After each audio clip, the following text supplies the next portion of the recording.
Olá a todos. Vamos começar agora com a nossa aula.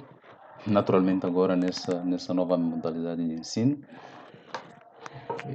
Então, para quem não me conhece, eu não sei se tem novos alunos matriculados nessa disciplina, mas para quem não me conhece, eu sou Frederico, ok? Eu é que vou ministrar essa disciplina até o final do semestre. Parece que o semestre está programado para terminar em novembro.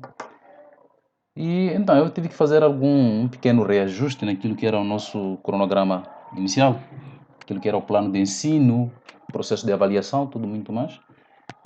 Em termos de tópicos, aquilo que é a ementa continua sendo a mesma, mas só para lembrar que as listas de exercícios que eu passei no primeiro semestre, vamos ter que inutilizar elas, ok? Porque estão inseridas num contexto diferente do atual, dado que eu não consegui pegar a informação, não consegui ter acesso às listas. Se eu tivesse já tido acesso às listas naquela época, talvez até podia validar agora, mas eu acho que isso não há nenhum problema quanto a isso. Porque eu vou reutilizar aqueles exercícios, mas agora vocês vão fazer nessa nova modalidade, ok? E o programa dessa disciplina basicamente é esse. Vamos falar um pouco sobre síntese de dados, a síntese numérica e gráfica, uma pequena síntese, ou seja, uma pequena análise descritiva aqui. Vamos falar um pouco de séries temporais. O último tópico está relacionado com modelos de probabilidade, onde vamos abordar basicamente alguns modelos, dependendo da natureza de mensuração da variável. Vamos falar do teorema de Bayes, a probabilidade conjunta e, se o tempo permitir, uma breve revisão ou uma noção introdutória sobre as distribuições amostrais. Okay? E quanto ao nosso plano de avaliação nessa disciplina, como eu disse anteriormente, eu tive que fazer um reajuste daquilo que era a pontuação, porque estamos numa outra dinâmica e, o meu primeiro plano, se a memória não me falha, eu acho que havia dado 80 pontos para as provas e 20 pontos para presença e algumas outras atividades. Mas aí, por causa da situação atual, o reajuste que eu fiz agora ficou assim. Vamos fazer 3 provas, valendo 20 pontos cada, e essas são as datas que eu estou a propor. Naturalmente que a gente pode sugerir até uma mudança de uma ou outra prova, dependendo de como é que vai ser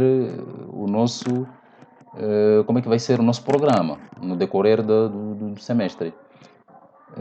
A primeira e a segunda prova, naturalmente que podemos mexer um pouco aquilo que é a data da realização, mas a terceira fica um pouco mais crítica a situação. Talvez se formos para mexer, só sendo talvez para adiantar um pouco a realização da prova, dado que o semestre, se a memória não me falha, vai terminar na primeira semana do mês de novembro, então se for para fazer um reajuste, deve ser um reajuste bem inteligente mesmo. As atividades complementares vão ficar com a parte remanescente dos pontos, vão ser 40 pontos, e essas atividades vão consistir em algumas listas de exercício ou trabalhos práticos que eu vou passar para vocês, e as atividades serão feitas no Moodle, ou seja, tanto as provas como as atividades complementares, tudo isso vai ser feito no Moodle. E as atividades eu vou dar um tempo, um espaço temporal, pode ser de uma semana, 2 semanas, seja como for. E aí o estudante vai entrar a qualquer dia que quiser dentro desse intervalo de tempo e vai fazer as atividades, ok? E no final eu vou compilar a nota de cada uma das provas e das atividades feitas e no fim a gente decide se o estudante, qual é a situação do estudante, ok? Prova suplementar, se houver necessidade, só vai ser no final do semestre, ou seja, talvez 2 dias depois do dia 4. Ok? Então, esse é o plano que eu tenho. Naturalmente, com o passar do tempo, em função daquilo que forem as vossas sugestões, eu posso tentar analisar a viabilidade disso ou não, e se der para mudar, eu posso mudar. Se não der, a gente vai manter assim. Ok? Então, essas são as referências que vocês podem usar. Naturalmente, como as bibliotecas estão fechadas, eu não sei qual é a situação aí da vossa faculdade, porque pelo que eu fiquei sabendo, algumas faculdades mandaram-me um e-mail perguntando se tinha ideia de alguma referência bibliográfica que eu pudesse recomendar, e de alguma forma eles iam tentar encontrar a versão eletrônica, comprar a versão eletrônica dessa referência, e eu mandei algumas. Então, mas por causa da Fafis, se a memória não me falha, eu acho que não cheguei de receber nenhum pedido desse respeito. Mas em todo caso, eu acho que tudo que é internet, vocês conseguem encontrar alguns desses livros, naturalmente, no caso, numa versão em inglês, não é? Mas eu acho que isso não é problema. Eu recomendo que vocês tentem encontrar algum outro material relacionado. Assim, em função dos tópicos que eu coloquei lá, vocês podem pegar diferentes materiais, vão analisando se tem o contexto que a gente vai apresentar ou não. E vão estudando de forma a não depender apenas dos slides que eu estou a fazer. Porque esse material que eu faço, naturalmente eu tenho que fazer um pequeno resumo, ok? Tem muita coisa na literatura, então eu tenho que pegar aquilo que é importante em função daquilo que é o plano que eu tenho e para facilitar de alguma forma o processo de ensino e aprendizagem. Mas eu recomendo a vocês que procurem outras literaturas, leiam, e se alguém tiver alguma dúvida, lá na página no programa da disciplina, eu coloquei um link para fórum e a gente pode fazer alguns debates lá no fórum, ok? Se alguém tiver alguma dúvida. Ok. E uma pergunta natural que todo mundo sempre faz é o que é estatística e por que estudar estatística? Existem várias definições. Há quem pensa que estatística é aquela disciplina e que veio só para travar um pouco o curso da pessoa, tudo muito mais, ou veio para atrapalhar, porque na prática a estatística não podia fazer parte da grade curricular, tudo muito mais. Mas enfim, eu vou dar um exemplo muito claro aqui. Imagine que você é gestor de uma determinada empresa, ok? Ou de um determinado hospital. E você tem um banco de dados gigantesco sobre aquilo que aquilo que são os funcionários, tanto os seus funcionários da instituição, ou os seus clientes, ou se for gestor ou administrador de uma determinada instância hospitalar. Podem ser pacientes, portanto, um banco de dados de pacientes e por aí vai. E você quer tirar alguma informação com base nesse banco de dados, ok? A pergunta que surge é: que tipo de informação a gente consegue tirar olhando simplesmente para esse banco de dados gigantesco? Numa primeira fase, eu agora não consigo ver absolutamente nada. A única coisa que eu estou a ver é simplesmente o número de identificação do doente, o gênero, a altura, ou seja, eu só vejo as variáveis e esses valores todos que correspondem a cada indivíduo. Cada indivíduo, essa linha toda corresponde a um indivíduo. Ok? Essa linha toda corresponde ao indivíduo. Corresponde a um indivíduo, corresponde ao indivíduo e por aí vai. Observem que esse é um banco de dados hipotético, por isso vocês forem a ver a correspondência de alguns pontos aqui, não fazem muito sentido. Então esse é um banco de dados hipotético que eu coloquei aqui para a gente ver, portanto, por quê que a estatística é importante.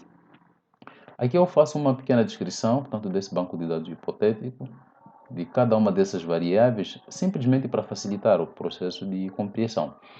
Então, a estatística, quando entra, ela portanto, fornece um conjunto de ferramentas que vão nos permitir a gente fazer uma análise, portanto, bem mais concreta nesse banco de dados, chegarmos a uma determinada conclusão e, de alguma forma, com base nos resultados obtidos, a gente pode traçar plano de melhoria de alguma atividade ou melhorar aquilo que é o nível de produtividade, dependendo do contexto, e assim sucessivamente.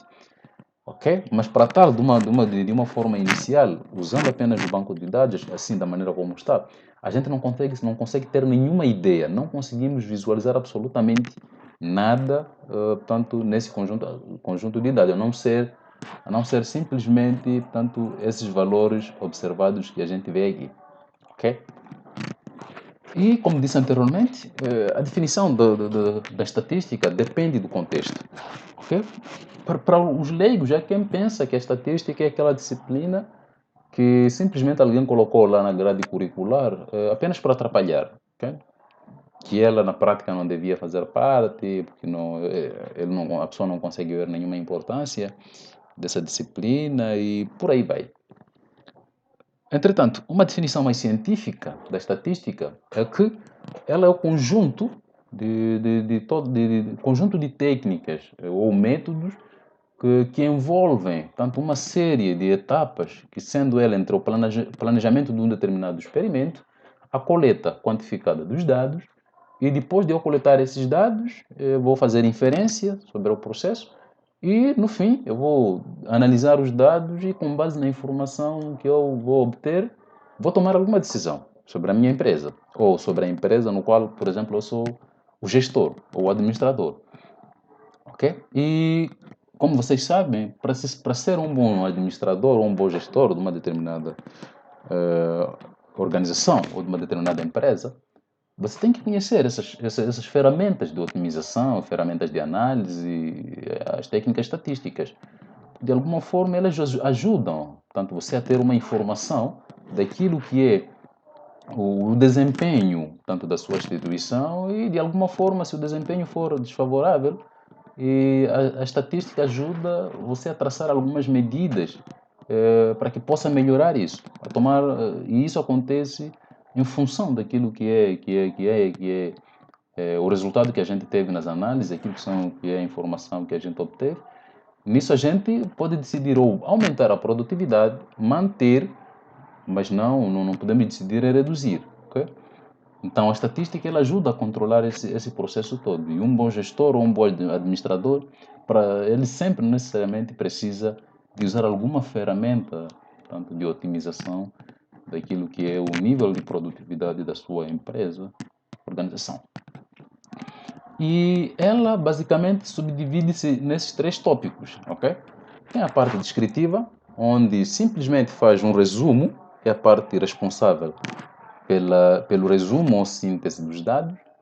Tem a parte probabilística, onde são utilizados modelos matemáticos para descrever uma determinada incerteza associada a um determinado fenômeno que a gente desconhece. E tem a parte de inferência estatística. A inferência estatística, basicamente, ela vai pegar a parte descritiva e a parte de probabilidade.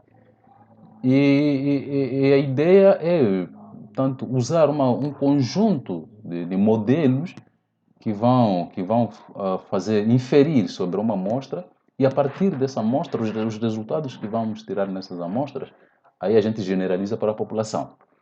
Ok? E o que seria a população? Essa população-alvo que eu coloquei. A população-alvo seria basicamente a coleção ou conjunto de todos os elementos. Quando eu falo de elemento, eu me refiro a objetos, me refiro a animais, me refiro a pessoas, me refiro a medidas, entre outras. Ok? Quando eu falo de população, não quero dizer necessariamente que a população deve ser população de seres humanos. Ok? Pode ser população de bicicletas, população de carros, população de abelhas, população de formigas, população de animais e por aí vai. Ok? Então, mas essa população deve ter, todos os elementos da população devem ter pelo menos uma característica em comum. E essa característica de interesse que a gente tem objetivo, que é o nosso objeto de estudo. Ok? E a população pode ser, por exemplo, no caso de seres humanos, podemos ter a população brasileira, ok? Tem uma característica em comum, o fato de todos os indivíduos serem de nacionalidade brasileira, ou todos os cidadãos serem de nacionalidade brasileira. Temos a população de Belo Horizonte, ou seja, o Belo Horizonte tem uma densidade populacional, ok? E tem uma característica em comum, o fato de serem residentes de Belo Horizonte. A população dos estudantes regularmente matriculados no segundo semestre da UFMG, na verdade aqui tinha que ser o primeiro semestre, porque eu estou no outro contexto, e também representa uma população que tem uma característica em comum, o fato de serem estudantes da UFMG. Naturalmente que um estudante que é regularmente matriculado na PUC, ela não faz parte da minha população, ou seja, não tem característica em comum comparando com aquilo que é a população brasileira, aquilo que é a população dos estudantes do UFMG, ok? Ele faz parte de uma outra população. E aqui eu faço, o outro estudante regularmente matriculado no UFMG faz parte de outra população. Entretanto, dependendo, naturalmente, em função daquilo que é a sua variável, aliás, a sua quantidade, a sua característica de interesse, essa população ela é única, ok? Porque quando a gente fala de todos da população brasileira no seu todo, a população brasileira é única, ok? No globo terrestre não existe nenhum outro país com esse nome de Brasil, é só aqui. Então, todos esses indivíduos dessa população têm aquela característica em comum. E as quantidades que vão descrever essa população, elas vão ser quantidades únicas, porque as populações não variam. A população é única. Da mesma forma que os alunos regularmente matriculados no FMG, eles são únicos. Não existe nenhuma outra universidade federal de Minas Gerais, a não ser essa UFMG aqui. Ok? E o que seria a amostra? A amostra seria qualquer subconjunto que formos a tirar da população. Ou seja, se você tem uma população, por exemplo, a população brasileira, qualquer subconjunto que eu for a tirar da população brasileira é a minha amostra. Por exemplo, se eu for a tirar todos os residentes de um determinado estado, por exemplo, Curitiba, então todos os indivíduos que moram em Curitiba são um subconjunto ou é um grupo que está dentro da população brasileira. Então, podemos classificar esse grupo como sendo a amostra. Todos os residentes de Minas Gerais, os habitantes de Minas Gerais, também é uma amostra, onde a população dessa amostra é a população brasileira. Mas também as pessoas que moram num determinado bairro de Belo Horizonte pode ser uma amostra, onde nesse caso a minha população seria todos os habitantes de Belo Horizonte, ok? Então, todos os habitantes de Belo Horizonte seria a minha população e os indivíduos que moram num determinado bairro, por exemplo, bairro Liberdade, bairro Prado, bairro Pampulha, tudo muito mais, essas são amostras para essa população da cidade de Belo Horizonte, ok? Mas também, se eu tenho todos os residentes de Belo Horizonte, se eu considerar que todos os residentes de Belo Horizonte é a minha população, eu posso pegar como amostra simplesmente aqueles residentes que têm uma idade superior ou igual a 18 anos de idade, ok? Então, todo indivíduo com uma idade superior ou igual a 18 anos, pode ser a minha amostra, dado que a população é todos os residentes daquela cidade. Alunos regularmente matriculados no curso de administração, ok? Pode ser a minha amostra, onde a população seria, se eu estou a referir de alunos regularmente matriculados, e aqui, né, para esse caso, independe do período.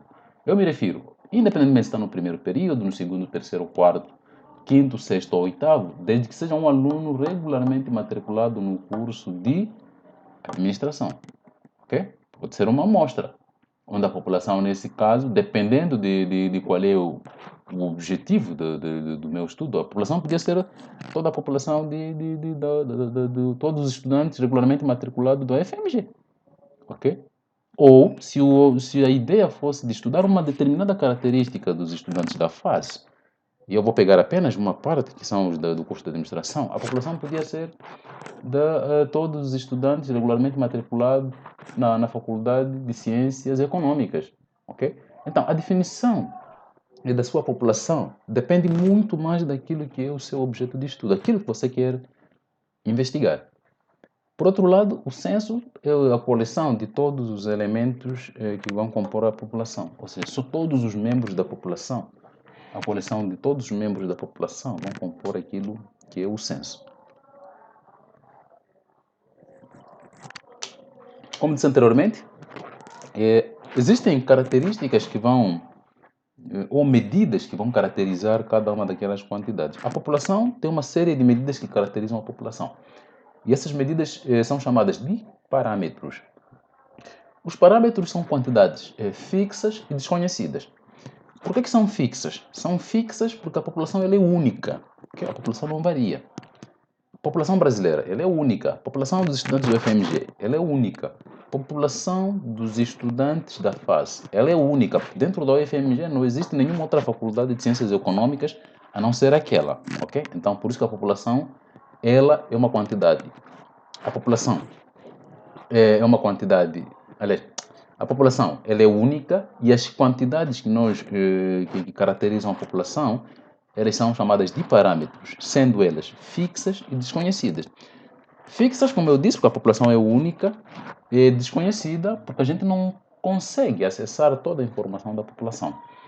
Então, dada essa impossibilidade, ok, da gente caracterizar, ou seja, ter acesso a toda a informação da população, a gente tem que usar, a gente é forçado a usar aquilo que é a amostra, que é uma parte da população, um subconjunto da população.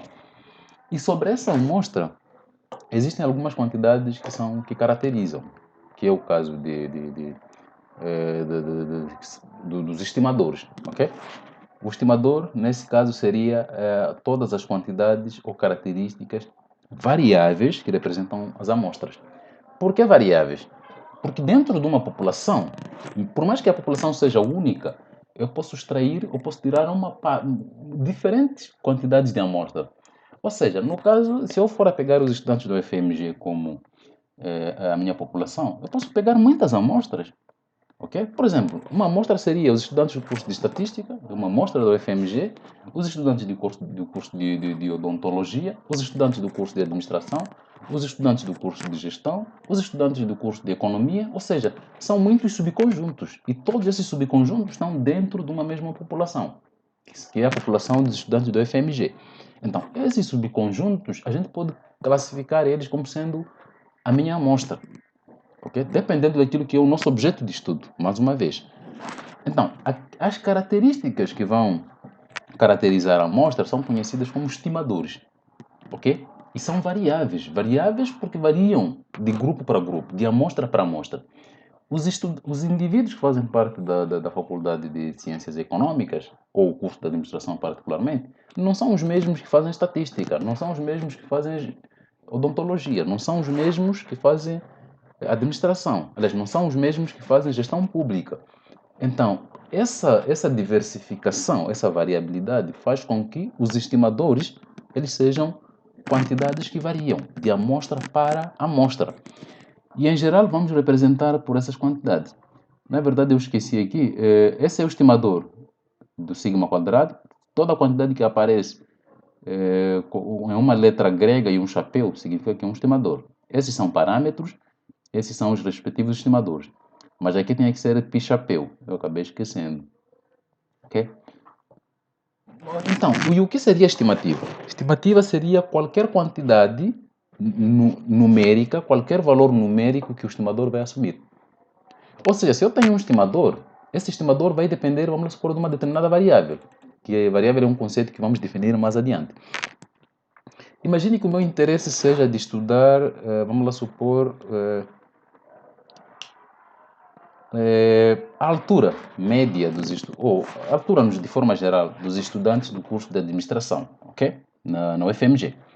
O que é que eu vou fazer? Eu vou pegar especificamente um estudante do curso de administração e vou perguntar qual é a sua altura, ok? E o estudante vai me dizer, ok, tenho 1,70 m de altura, ou 1,7 metros de altura. E aquela quantidade, aquela altura, aquele 1,7 metros, representa a minha observação. Ou seja, eu consegui observar aquilo que é a altura do estudante. Então, se eu tiver uma série de valores observados da altura de muitos estudantes, eu vou conseguir calcular um valor numérico para cada um desses estimadores. Ok? Eu tenho um estimador que depende de um valor que eu ainda não observei e tenho estimativa, depois de eu observar, depois de eu ter um valor numérico daquela variável, aí eu vou calcular essas quantidades, aí eu vou ter estimativa, que são valores obtidos já, com base na amostra observada.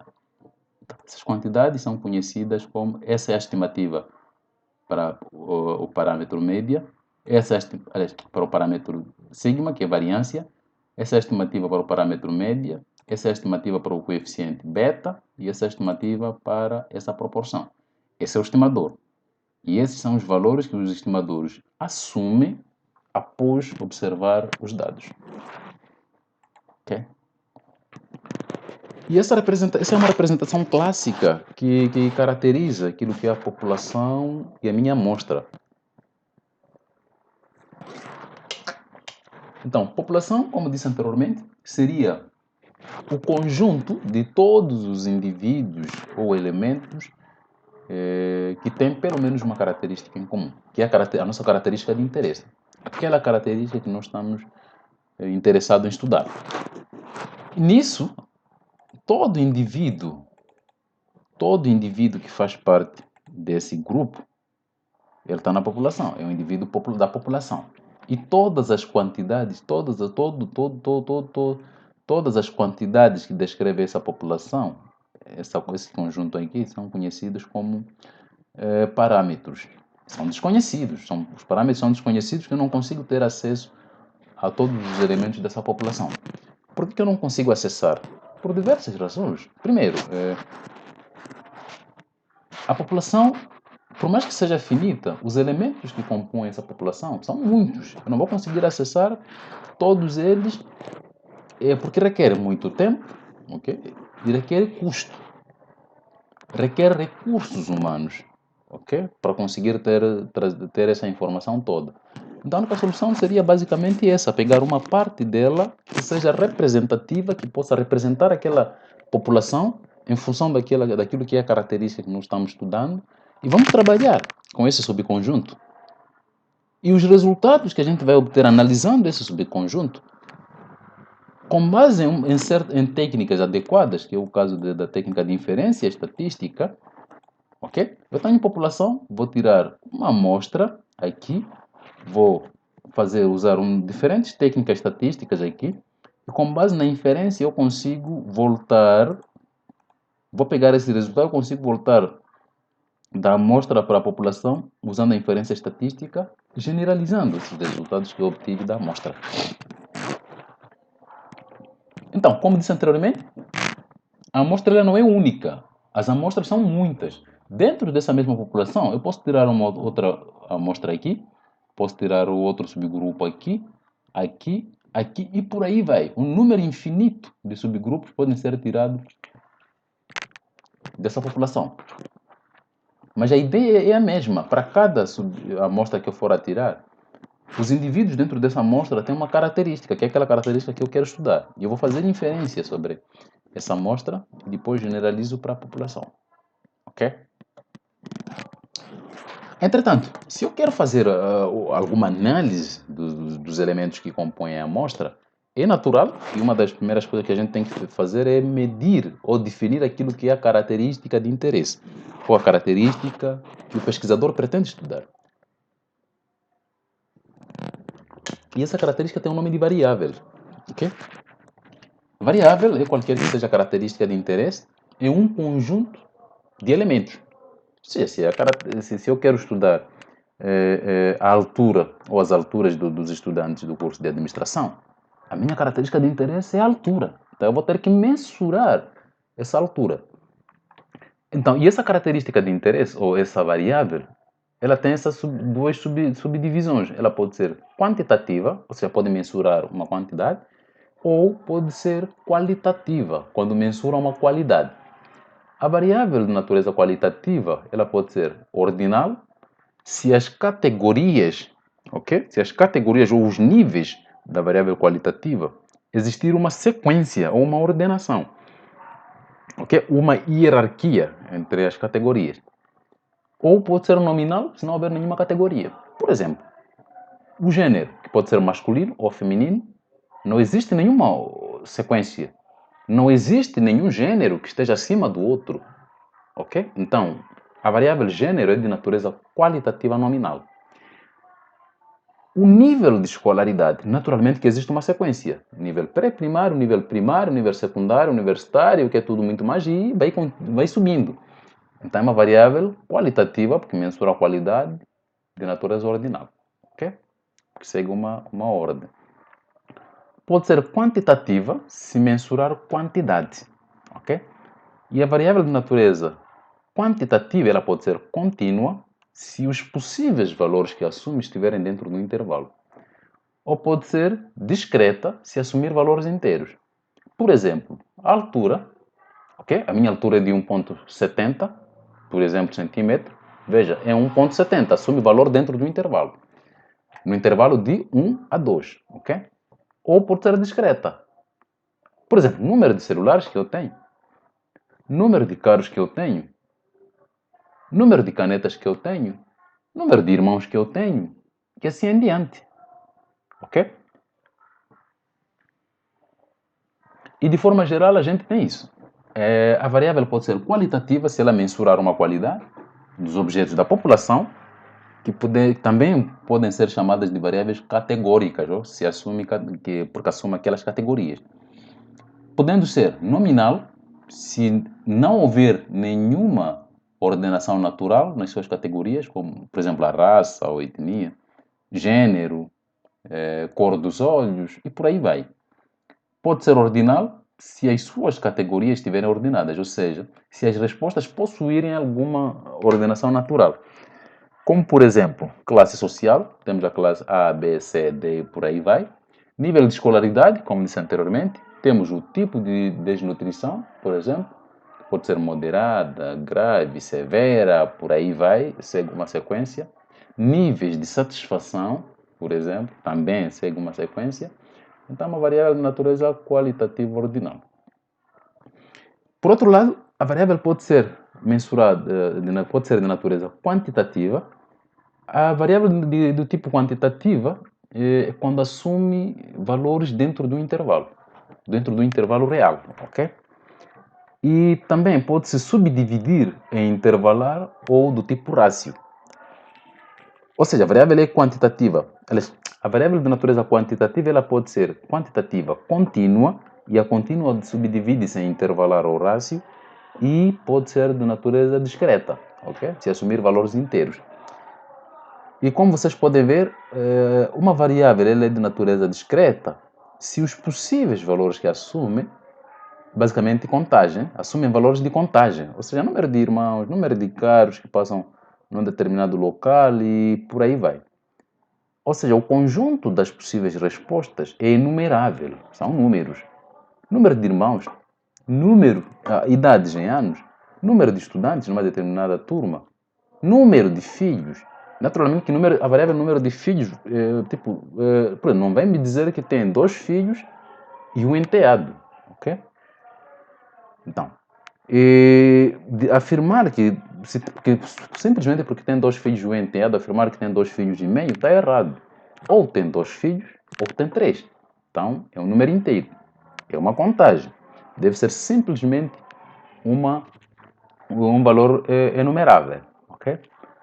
As variáveis contínuas assumem valores dentro do intervalo, podendo ser o tempo, a altura, o peso, a temperatura em graus Celsius.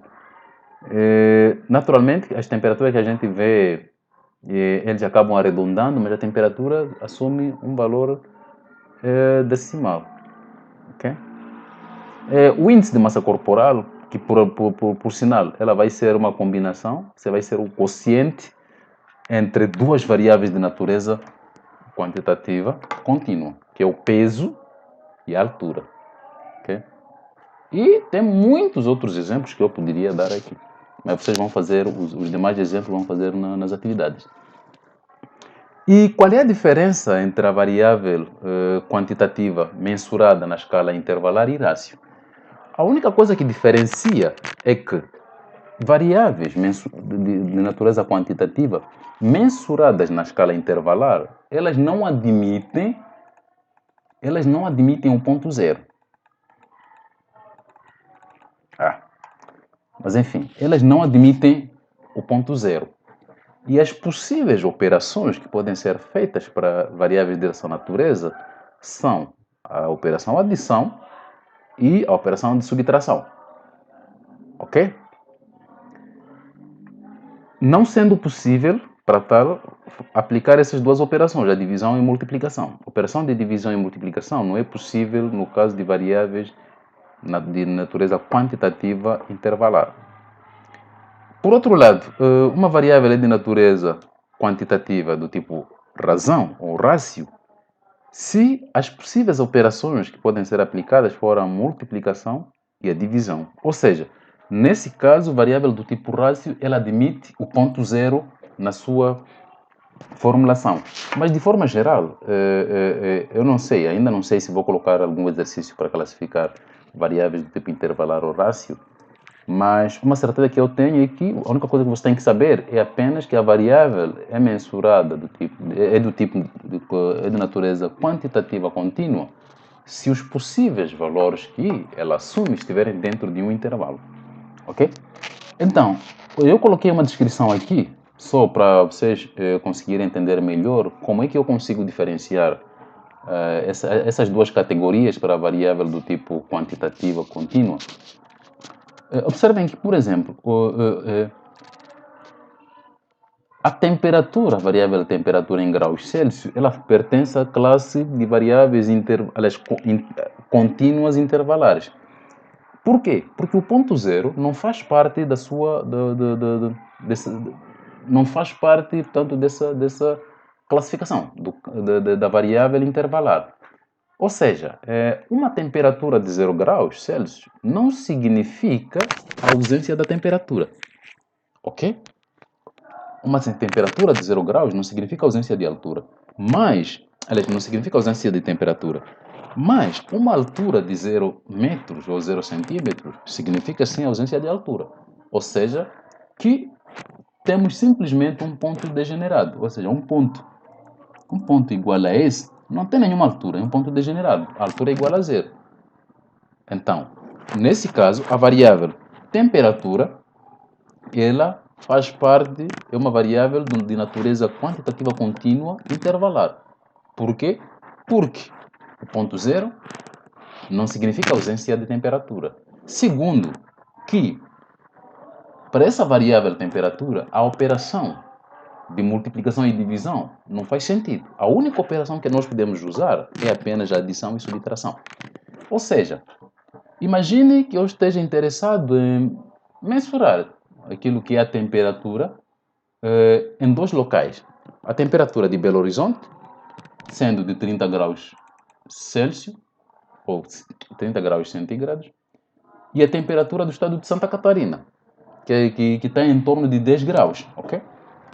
Então, é correto afirmar que a diferença nas temperaturas é de 20 graus. Mas não é certo afirmar que em Belo Horizonte é 3 vezes mais quente do que em Santa Catarina. Não, não faz sentido.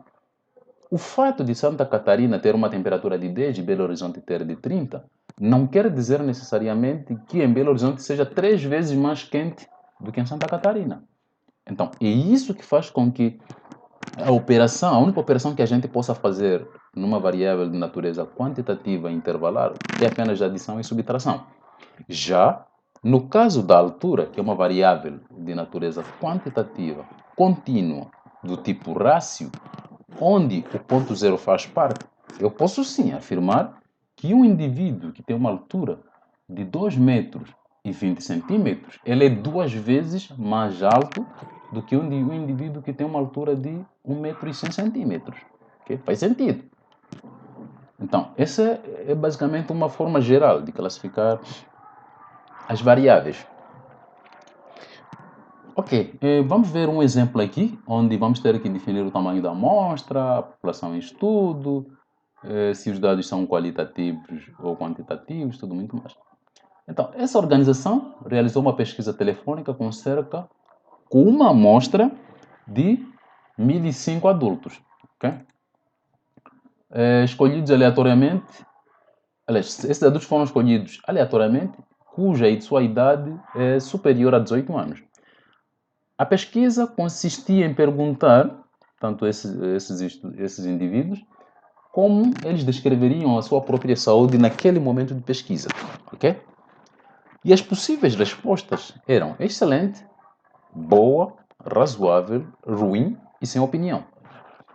Ok, qual é o tamanho da amostra nessa pesquisa? Naturalmente, o tamanho da amostra é de 1005 indivíduos. Qual seria a população da pesquisa? A população seria todos os indivíduos com uma idade superior a 18 anos naquele país. Ok? Se a minha amostra é composta por 1005 indivíduos maiores de 18 anos, veja que existe essa restrição, que são indivíduos maiores de 18 anos. Então a minha população seria todos os indivíduos maiores de 18 anos naquela população, ou naquele país.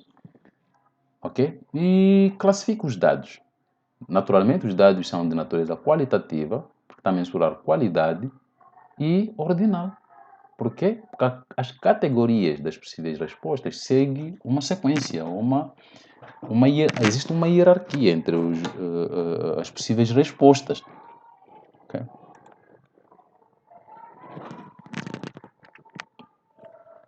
Ok, vamos fazer uma breve classificação do tipo de dados.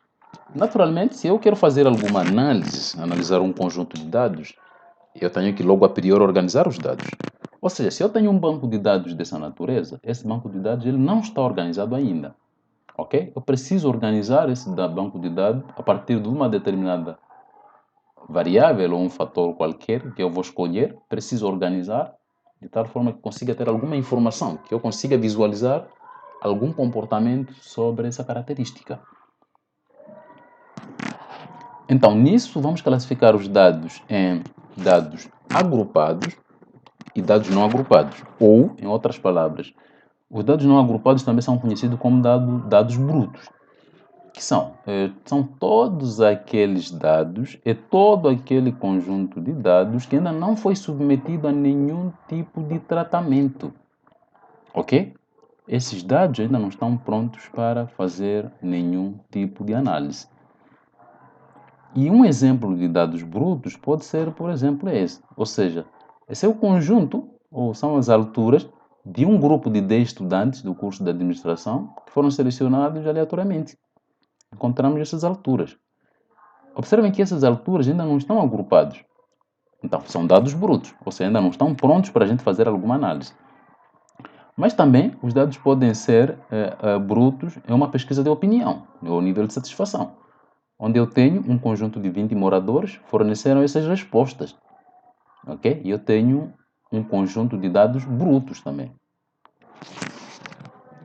Ok, e após obter esses dados, eu posso classificar ou agrupar.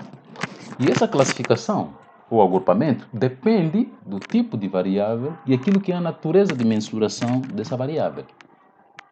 A altura, como nós vimos anteriormente, é uma variável de natureza quantitativa contínua. Ok? Então, eu posso classificar essa variável dentro do intervalo. Eu posso criar simplesmente, ao meu critério, a minha escolha, posso criar classes e vou fazer uma contagem de quantos elementos, desses elementos aqui, quantos deles têm alturas que estão dentro desse intervalo. Aí vou registrar, são 4. Quantos deles têm alturas dentro desse intervalo? Vou registrar, são 2. Quantos deles têm alturas variando dentro desse intervalo? Vou registrar, são 2. E assim sucessivamente. Lembrando que FI representa aquilo que é a frequência absoluta simples. FI é a minha frequência absoluta simples, ou seja, a contagem, o número de indivíduos com alturas que variam, com alturas que estão dentro dessa classe, ou intervalo. A mesma ideia a gente pode fazer no outro exemplo, neste exemplo aqui, onde eu vou fazer uma contagem dessas possíveis respostas. Por exemplo, vou contar cada uma dessas respostas, quantas vezes ocorre. Por exemplo, há quem diz que a sua opinião é suficiente, ou está satisfeito, por exemplo. Então, se temos um satisfeito, 2, 3 satisfeitos, 4, 5 satisfeitos e por aí vai. Então, quantas pessoas satisfeitas? Foram 5. Muito satisfeitas? Foram 3. pouco satisfeitas, foram 6. Existem os indiferentes, foram 3. E existem aqueles que não querem declarar nada, ok? São 3. E assim sucessivamente. Eu tenho dados agrupados. Coloquei as categorias e as frequências absolutas vão me dar uma informação de quantos indivíduos responderam para essa categoria. Ok, e eu já fiz a classificação das variáveis e o tipo de dados, em dados simples agrupados. E como é que eu vou sintetizar esses dados? Quais são os métodos para fazer a síntese dos dados? Entretanto, existe um método gráfico que basicamente consiste em pegar os dados, primeiro, verificar que tipo de variável se trata e usar algum tipo de gráfico que seja adequado para aquela variável, em função daquilo que é a sua natureza. E isso segue a classificação que a gente viu aqui, essa classificação. Naturalmente, para esse tipo de gráfico, para esse tipo de variáveis, existem gráficos ou tabelas características que vão descrever essa variável. Para outra variável, também existe uma série de métodos gráficos e de tabelas também para classificar variáveis da sua natureza. Ok?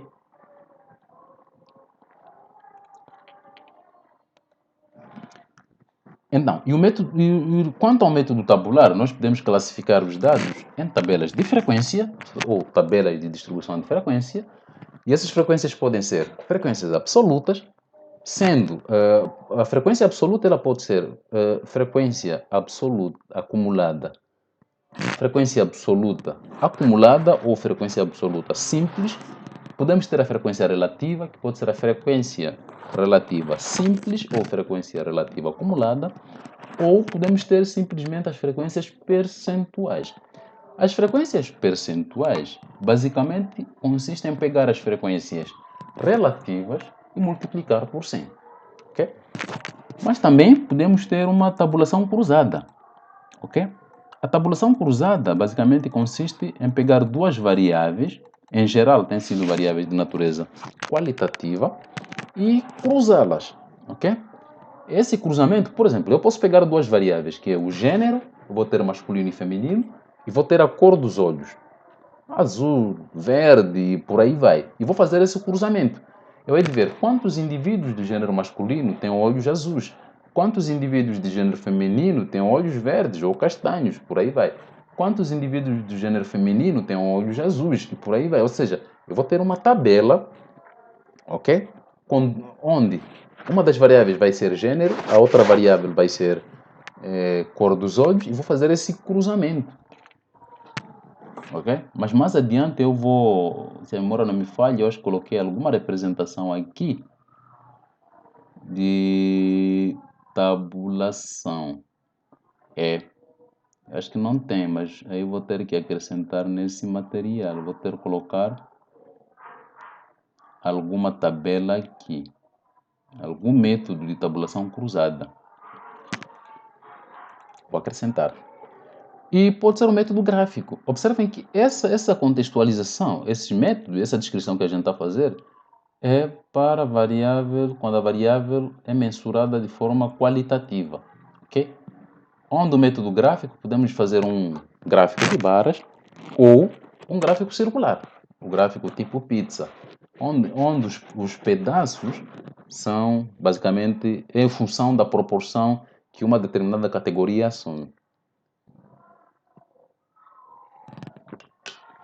A tabela de distribuição de frequências basicamente é um resumo ou um sumário dos dados, onde vamos pegar cada item, tenho aqui os itens e as categorias e aquilo que são as frequências.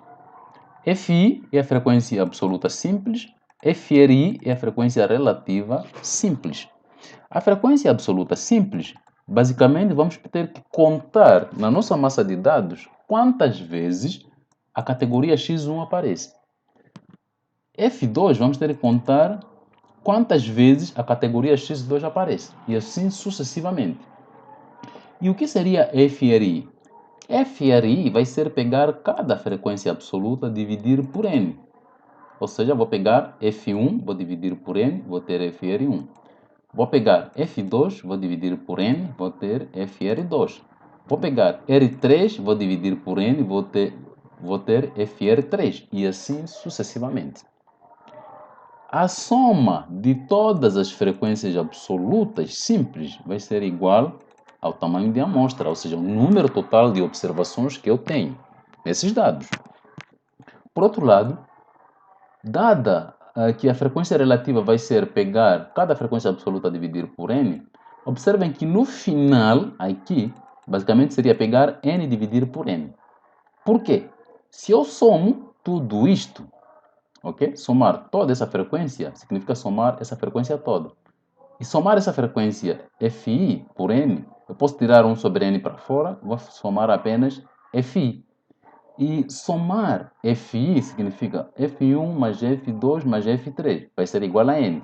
Então, a soma disto aqui vai ser n, dividido por n, vai ser igual a esse 1 aqui. Ou seja, a soma das frequências relativas, que basicamente podemos ver a frequência relativa como sendo uma proporção, somando todas as frequências relativas de todas as categorias, eu vou ter 1. Ok? Então, tem esse exemplo aqui, mas eu não vou fazer hoje esse exemplo. Vou deixar esse exemplo para a próxima aula. Acho que por enquanto hoje podemos terminar por aqui. Mas quem estiver interessado pode dar uma continuidade com o exemplo, tudo muito mais. Eu coloquei aqui a resolução, tudo muito mais, mas na próxima aula a gente vai tratar desse assunto. A nossa aula termina aqui e até a próxima aula. Se alguém tiver alguma dúvida, pode escrever para mim no fórum, naquilo que é o fórum de dúvida, ou pode mandar um e-mail. Mas eu recomendo que façam isso usando o fórum, porque a sua dúvida pode ser a dúvida do outro estudante. Então, é sempre bom que vocês usem o fórum e eu depois vou responder lá no fórum e os outros estudantes vão apreciar, vão olhando aquilo que são as dúvidas. Se era a dúvida dele, aí a resposta que eu vou dar vai valer para todo mundo. Então, vamos usar o fórum para tirarmos aquilo que são as possíveis dúvidas e eu volto na próxima aula.